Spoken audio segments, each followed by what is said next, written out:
यहाँ ऐसा शायद हो, लेकिन वहाँ ऐसा नहीं है।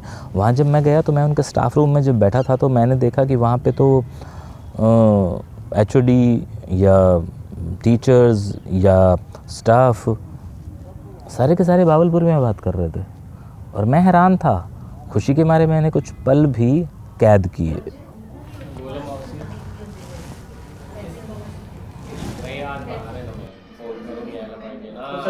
जेको जेना सूटदा प्रॉब्लेम ना डायरेक्ट माझ्या दुकान ते करवावे इथं कोणा होसे भले छायाबाई कोणी दुकान ते पटो कर दे सर तो आगे ना केला सूटदा। और उसके बाद मुझे पता ये चला कि ये भावलपुर समाज के ही कुछ लोग थे। उन लोगों ने ये सपना देखा था और वो सपना साकार भी किया। एक तस्वीर भी सामने आई वहाँ जिसमें मैंने देखा कि 8-10 लोग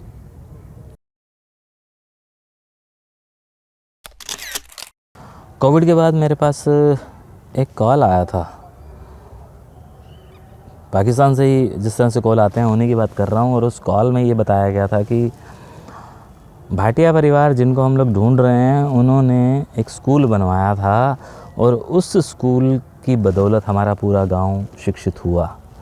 और मैं जो कि अब एमए कर रहा हूँ, जिसने मुझे फ़ोन किया था मैं उसकी बात कर रहा हूँ कि मैं अब जो एमए कर रहा हूँ मैं भी उसी स्कूल से पढ़ा हुआ हूँ और आज भी हम उस स्कूल को चला रहे हैं और उन्हीं के नाम से चल रहा है। और अगर वो लोग ना होते, ये उस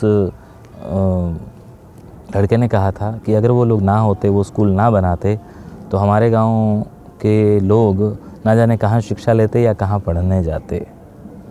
अब मैंने ये वाली बात क्यों कही, हालांकि ये बात 5 साल पुरानी है, वो इसलिए क्योंकि पिछले दिनों मैं अभी भावलपुर गया था, हिंदुस्तान वाले भावलपुर जिसको मैं कहता हूँ, जिसे एक्चुअली धुले नाम दिया हुआ है, धुलिया कहते हैं।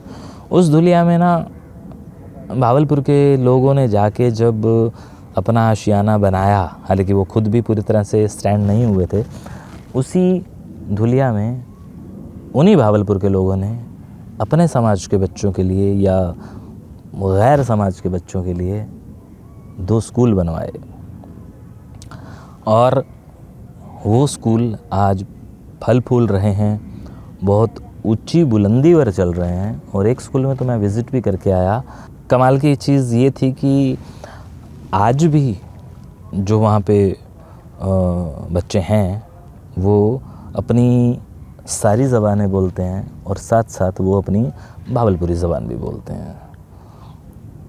हालांकि वो इंग्लिश मीडियम स्कूल है, कहा यह जाता है यहाँ की इंग्लिश मीडियम में तो रीजनल लैंग्वेज बोली भी नहीं जाती है, लेकिन ऐसा नहीं है। यहाँ ऐसा शायद हो, लेकिन वहाँ ऐसा नहीं है। वहाँ जब मैं गया तो मैं उनके स्टाफ रूम में जब बैठा था तो मैंने देखा कि वहाँ पे तो एचओडी या टीचर्स या स्टाफ सारे के सारे भावलपुर में बात कर रहे थे और मैं हैरान था। खुशी के मारे मैंने कुछ पल भी कैद किए।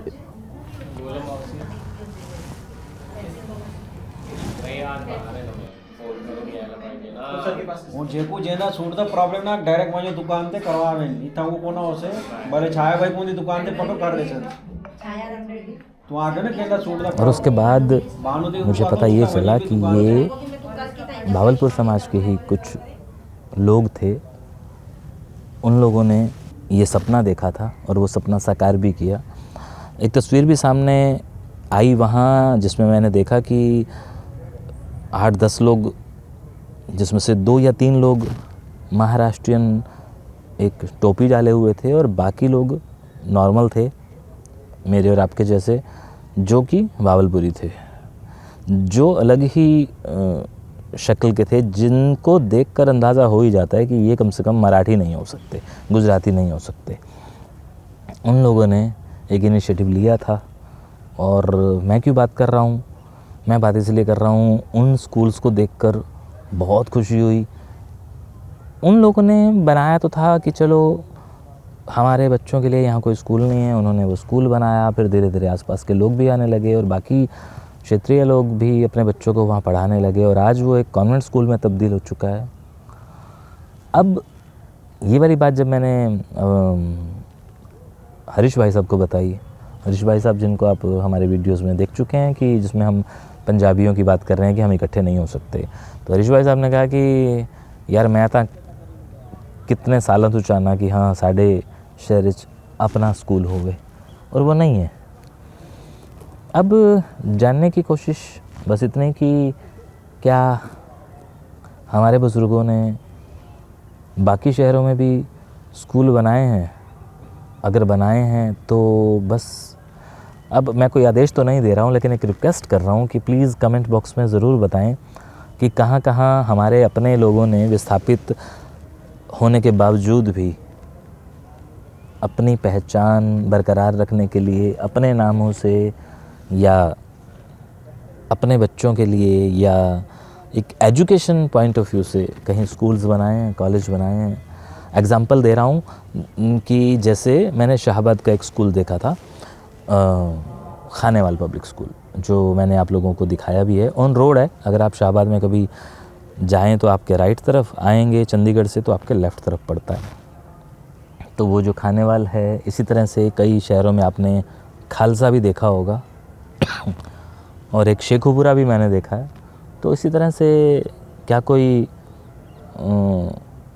हमारे बुज़ुर्गों का आए हुए गाँव शहरों के नाम से बनवाए हैं? अगर बनवाए हैं तो मुझे ज़रूर बताइएगा, मुझे खुशी होगी। और खुशी होगी तो जाहिर सी बात है, मैं जिस तरह से इनकी बात कर रहा हूँ मैं उनकी भी बात करूँगा, सबको बताऊँगा, क्योंकि मुझे लगता है कि मेरा जो ये प्लेटफॉर्म है उसके ऊपर एक बहुत बड़ी ज़िम्मेदारी है। किसी ने दी नहीं है, मैंने खुद ली है। मुझे कोई आदेश देने वाला नहीं है, मैं खुद ही पागलों की तरह अपने आदेश खुद को दे देता हूँ, और अगर वो वक्त पे पूरे हो जाते हैं तो आपको बता देता हूँ। तो उसी तरह से मैं उसकी जानकारी भी आप लोगों को दूंगा। और जो हमारे प्लेटफॉर्म की ज़िम्मेदारी है वो ये है कि हाँ, मैं अपनी बिरादरी के उन ऊंचे पदों पर आसीन लोगों की बात करूं, अपनी उपलब्धियां गिनवाऊं, अपनी खामियां भी बताऊं। ऐसा नहीं है, मैं अपनी खामियां भी बताता हूं, और जो मुझे सबसे बड़ी खामी दिखती है वो ज़बान वाली है। समाज में बहुत सारी संस्थाएं अलग अलग लेवल पर काम कर रही हैं, लेकिन मुझे कोई भी एक ऐसी संस्था नहीं दिखी जिसे ये पॉइंट, एक मुद्दा या प्रॉब्लम दिखाई दी हो कि हमें हमारी ज़बान को भी बचाना है, उसके लिए हम क्या कर रहे हैं। अब आप ये मत कहिएगा कि तुम क्या कर रहे हो। मैं कुछ नहीं कर रहा हूँ, मैं आप लोगों को उंगली कर रहा हूँ, मैं आप लोगों को चेता रहा हूँ, जता रहा हूँ, बता रहा हूँ कि हम लोग क्या कर रहे हैं। हम लोग मखौल कर रहे हैं, हम लोग मजाकिया वीडियो बना रहे हैं, हम लोग कभी कभार पाकिस्तान के कुछ वीडियोस उठाकर अपने पेज पर अपलोड कर देते हैं, और या फिर मुझ जैसे बंदों को भेज देते हैं कि आप देखिए बड़ा अच्छा है, बड़ा मज़ा आ रहा है देखने में, आप ऐसे वीडियोस बनाइए। एक दूसरे को व्हाट्सएप पे भेज देते हैं। हम यही सब तो कर रहे हैं, लेकिन क्या वास्तव में, मैंने पहले भी एक वीडियो में रोशी जी से भी पूछा था, क्या हमारी ज़बान मखौल की ज़बान है? तो उन्होंने कहा था कि नहीं, और वही मैं आपसे फिर से दोबारा पूछ रहा हूँ, क्या वास्तव में हमारी ज़बान मखौल वाली है? क्या वास्तव में हम लोगों ने अपनी माँ बोली का कर्जा कभी चुकाया है या सोचा है? तो मेरे पास तो बहुत सारे सवाल हैं, अगर आपके पास उनके जवाब हैं तो मुझे ज़रूर दीजिएगा। अब आप कहेंगे कि मैं होता कौन हूँ, तो भाई मैं समाज का वो बंदा हूँ जिसे अपनी ड्यूटी का पता है, और मैं चाहता हूँ कि हाँ, अगर समाज का हर बंदा अपनी थोड़ी थोड़ी ड्यूटी को ढंग से निभा ले, या कभी कोशिश भी कर ले, ढंग से तो वो हो जाएगी, कोशिश कर ले, तो बहुत सारे लोग मिलके बहुत कुछ कर जाएंगे, क्योंकि समाज अभी बहुत नीचे जा रहा है। बस एक ही चीज़ पर वो आगे है, वो है पैसा, और वो है टांग खींचना। इसमें हम बहुत आगे हैं, नो डाउट। आज पता है यहाँ क्यों बैठा हूँ?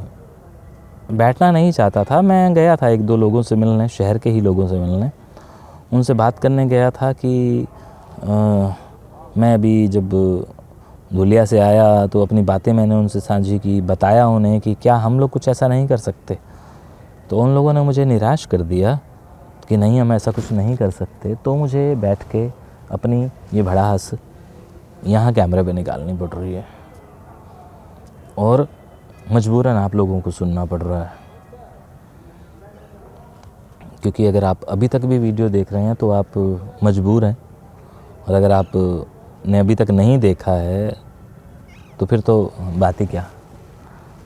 तो मेरा को जब जब मजबूरी में अपने दिल की बातें कहनी होती हैं तो फिर मैं ऐसे ही किसी सुनसान जगह पर आकर बैठ के अपने दिल की बातें कह देता हूँ और सुनाता हूँ इस कमबख्त कैमरे को। शुक्रिया।